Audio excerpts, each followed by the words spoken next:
Cuando al inicio de curso, en septiembre, nos juntamos todos los profesores, el primer tema de conversación después del periodo estivo son las vacaciones. No es de qué vamos a dar clases, sino qué hemos hecho en verano. Y puedo agrupar las narraciones de lo que ha sucedido en ese verano en dos grandes grupos.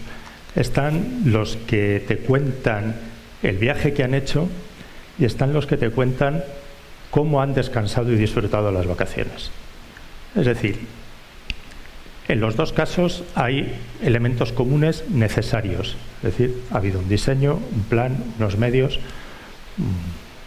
unos objetivos, un destino. Pido perdón porque me parece que sale la foto, pero había que usar fotos propias, así que ahí viene el problema. Yo podía haber contado que el verano pasado estuve en Machu Picchu, podía haber contado cómo es un viaje allí, o puedo contar cómo disfruté la visita a Machu Picchu. Por lo tanto, hay elementos comunes necesarios en los dos casos, pero hay una diferencia radical.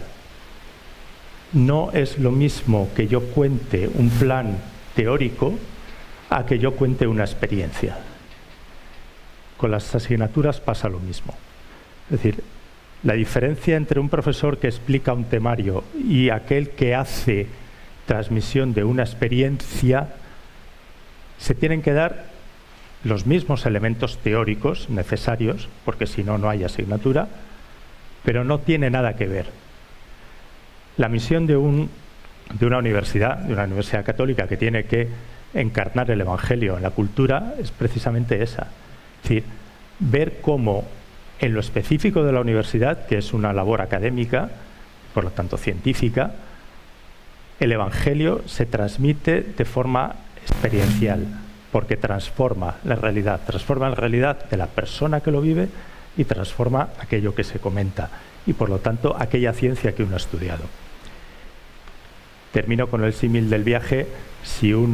Da igual que uno haya ido a Machu Picchu o a los fiordos noruegos, que haya ido a una gran ciudad o que haya ido al pueblo de sus padres, ¿sí? Puede contarlo teóricamente o puede contar una experiencia. Es decir, da igual que yo explique filosofía, da igual que explique biología, derecho, económicas, da igual. O sea, no hay asignaturas mejores o peores para transmitir la luz del Evangelio sobre la realidad cultural. Las habrá que tengan más o menos posibilidades, ¿sí? O será más atractivo contar un viaje a Machu Picchu que al pueblo de mis abuelos. Sí, pero la pasión con la que uno lo transmite es lo esencial en esa experiencia. Por lo tanto, cuando hablamos de hablar de experiencias, no estamos hablando simplemente de qué bien me lo pasé, sino de cómo transmito yo eso que he hecho y que otro podía haber hecho sin vivirlo, sin encarnarlo. Por lo tanto, el repensamiento es una verdad práctica, es decir, implica que el profesor científico aúna la rectitud del apetito por la verdad que él ha vivido en concreto en la asignatura que le apasiona, o aquella que según el Padre Jesús le encargó la providencia a través de sus superiores, pero bueno, ese es otro tema. Normalmente el profesor de una universidad civil ha estudiado aquello que a él le gustaba, por lo tanto hay una vivencia real de ese deseo por la verdad, concretado en un camino científico y que además responde a unas inquietudes que son las que están presentes en el corazón humano y que son las 4 preguntas con las cuales nosotros hablamos de repensamiento. Es decir, hay una inquietud por la realidad, por el hombre, por el modo de conocerla y por la ética. Pensando en cómo llevar adelante esto y contarles brevemente una experiencia concreta particular, la mía, he tratado de verlo a través del modelo pedagógico que nosotros usamos en la universidad. O como hemos explicado el modelo pedagógico de la Universidad Francisco de Vitoria, sintetizado en 3 verbos, que es despertar, descubrir y decidir. Es decir, ¿qué es lo que queremos que suceda siempre? Que suceda en la universidad, que suceda en una asignatura y que suceda en una clase. El alumno tiene que verse interpelado, tiene que encontrar explicaciones significativas para su realidad y tiene que llevarle a transformar de alguna manera su vida y la vida que le rodea. De una manera más o menos intuitiva llevábamos tiempo haciendo esto. O O sea, son muchas las personas, incluso personalidades de la Iglesia con altas representaciones o cargos en el Vaticano, que una vez en la universidad, en Madrid, me decía, pero... y es profesor en varias pontificias en Roma, decía Masenti, dice José Ángel, he visto algo aquí que no he visto en ninguna otra universidad del mundo, me decía. Le dije, digo, a ver, no voy a dar nombres, pero en Roma algunas católicas hay, ¿no? Dice, ya, pero no he visto esto. Digo, ¿el qué? Dice, el modo en que te han saludado los alumnos con los que nos íbamos cruzando por el campus. Me sorprendió. Le dije, pues, y me acuerdo perfectamente, digo, nos hemos cruzado con 3. 2 no eran alumnos ya. Uno había venido a buscar el título y el otro había ido a buscar a su hermano. Me crucé con ellos, habían sido alumnos míos, por lo tanto, la sospecha de que buscaban algún tipo de interés en el saludo queda descartada. No era por quedar bien, simplemente había una manera de estar en ese campus y de relacionarse con el profesor que iba más allá del mero acto académico. La semana pasada, no sé si está la siguiente diapositiva, estaba con el mayor experto en arte paleolítico de España y de Francia, y es el mayor experto también en concreto en las cuevas de Altamira, la Capilla Sistina del arte paleolítico, que se dice. Insisto en la Capilla Sistina porque aquella la tenemos hace 15.000 años, 14.800 en concreto, pero vale. Y me decía, porque lo han datado, me lo estuvo explicando todo, no voy a aburrirles, pero la pasión con la que él contaba, dice, cada vez que entro en esa cueva me conmueve. Él me estaba transmitiendo una experiencia, no solo una ciencia. Y una de las cosas que él hace, siempre que va y puede a estudiar esas pinturas, es tratar de verlas de otra manera. Me decía, una de las últimas veces cogía a un pastor del pueblo que estaba por allí y dice, vente conmigo a ver la cueva. Le metí en la sala, le dije, ¿qué ves? Y el pastor miró aquello y dijo, esa vaca está pariendo. Dice, no son vacas, son bisontes. Dice, bueno, pues ese bisonte está pariendo. Dice, ese bisonte está pariendo. Dice, ¿y por qué sabes eso? Dice, porque lo veo, estoy harto de verlo en el campo todos los días. Cuando la vaca va a parir, hace ese gesto, que es el que está destacado allí. Dice, nos llevamos décadas preguntándonos por qué todos los bisontes miraban en una dirección y había uno que estaba torcido, ¿no? Miraba para atrás. Y entonces ya le seguí preguntando, bueno, pues sígueme contando qué ves. Es decir, al mayor experto en las pinturas, un campesino le podía dar luz de cómo mirar las cosas de otra manera.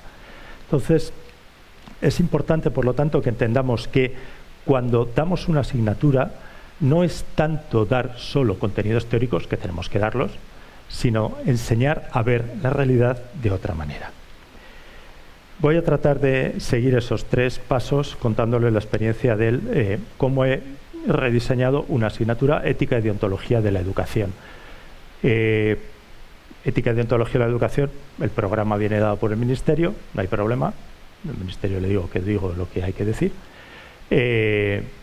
por la cuenta que nos trae. No, quiero decir porque el temario es el temario, vuelvo a decir, de los viajes, ¿sí? Una cosa es un viaje, otra cosa son las vacaciones con las cuales yo he disfrutado haciendo el viaje. Por lo tanto, la parte teórica tiene que estar. Ahora, ¿cómo el alumno se acerca a la ética, a esos conocimientos sobre la obra, el obrar humano y sobre sus obligaciones como profesional? Implican también que yo le haga ver quién soy yo dando esa clase, quién soy yo conociendo la ética, qué me ha aportado a mí la ética y qué le puede aportar a él. He rediseñado la asignatura, voy a ir rápido con los 3 momentos. Primero, despertar. La asignatura termina con un viaje al campo de concentración de Auschwitz-Birkenau. ¿Por qué? Dices, bueno, ¿qué tiene que ver el campo de exterminio de Auschwitz con la ética en la educación? Muchas cosas. Aparte de que me permite poner en relación, que estudian también a la vez que mi asignatura, la de teología. La pregunta por el sentido, etc. Les inquieta, les hace preguntarse por qué fue posible que sucediera eso, por qué hubo gente que colaboró desde sus puestos en las escuelas, en los hospitales, en fin. Eso no eran solo los soldados que estaban en el campo. Hubo mucha sociedad civil de alguna manera presente en que eso llegara a suceder. Y sobre todo les despierta. Les hace hacerse preguntas. Entonces, a partir de ahí tenemos todos los temas, son como etapas en este camino. Cada uno de los temas ellos tienen que hacer una especie de diario, de cuaderno de bitácora, ¿no? De manera que en clase explico algunas cosas muy fundamentales, ellos tienen que estudiar luego otras, pero me tienen que escribir un diario, una bitácora, en la que pongan en relación los contenidos con las preguntas que esos contenidos les despiertan, con experiencias que ellos hayan tenido en otras asignaturas, en casa, en eventos culturales, en películas, etcétera, que tengan relación con cómo van a desempeñar ellos su tarea. La cosa es muy distinta. Yo antes hacía unos temas y luego un examen. Ahora no les hago el examen y estudian mucho más. Primero porque me tienen que entregar, dan más trabajo también. Tienen que entregarme todas las semanas su trabajo. Las preguntas se las tienen que hacer ellos, por lo tanto ellos tienen que ver qué preguntas se hacen y cómo responden a esas preguntas. Con lo cual tienen que estudiar, pero estudian encarnándolo. Este año además tuve la suerte de poderles acompañar a hacer ese viaje tratando de mirar Auschwitz-Birkenau de una manera nueva. Ha habido varias veces, pero este año, el primer día de clase, presenté el programa, vamos a ir a Auschwitz. ¿Hay algún judío en clase? Levantó una chica la mano. Había una alumna hebrea. Con lo cual, la mirada de todos inmediatamente, además, fue mucho más encarnada. Es decir, y ella en el trabajo final agradecía la experiencia, sobre todo del acompañamiento, tanto del profesor, que en este caso era yo, como de sus compañeros, por haberles permitido superar el dolor inmenso, es el adjetivo que ella utilizaba, de entrar allí. Días antes había estado yo con una importante personalidad de la comunidad judía de Madrid, que conoce a esta chica y me dijo, y ya mayor, yo no he sido capaz de ir todavía. Me contarás qué es lo que ha pasado con Sonia y cómo lo ha vivido ella y el resto de los alumnos. Entonces, el diario que ellos van haciendo termina después con esta visita, de la que tienen que hacer un trabajo final.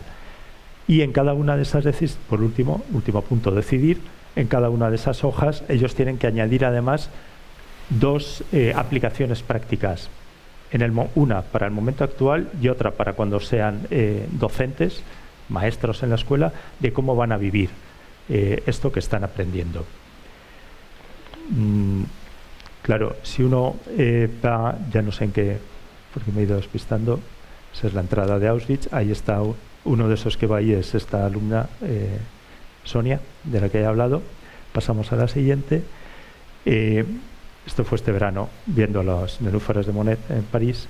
Me llamó la atención esta frase. Estaba, obviamente, un padre con dos hijos viendo los nenúfares, pero la niña está leyendo el folleto y el otro estaba haciendo preguntas. ¿Qué captan ellos y qué capta el padre? Evidentemente es distinto, pero son decisiones prácticas concretas las que le van a permitir contemplar la realidad con otros ojos. Con esto ya creo que llevo tiempo más que suficiente. Lo importante, por lo tanto, es descubrir quién soy yo en esta asignatura. ¿Quién soy yo?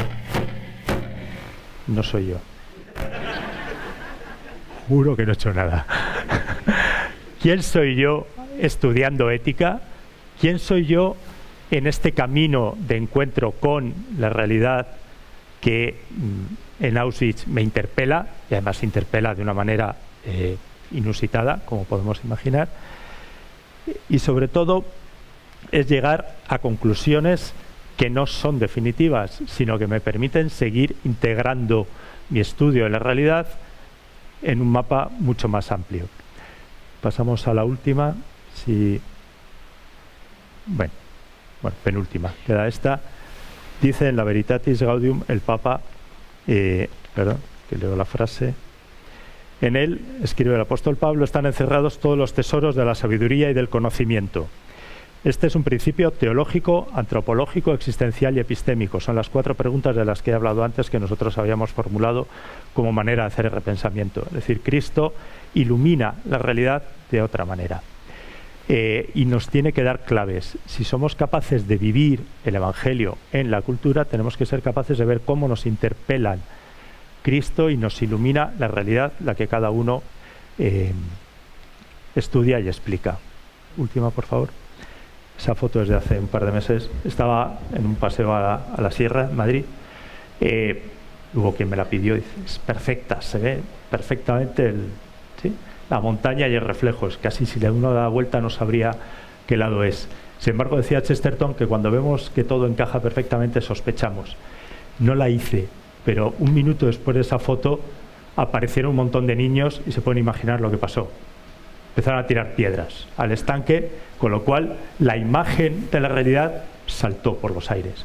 Sin embargo, la realidad seguía estando ahí. Si yo me agarro a la teoría, que es una imagen de la realidad, como si fuera la realidad, en cuanto hay algo que la distorsiona, no sé qué hacer. Tengo que seguir mirando la realidad. Y es ahí donde encontraré nuevas respuestas o nuevos modos de llegar a explicar todo lo que sucede, la acción humana, en el caso de la ética, o lo demás. Yo simplemente, pues es eso, a lo que les invito es a que sepamos con los alumnos no a hacer un viaje, sino a irnos de vacaciones. Gracias.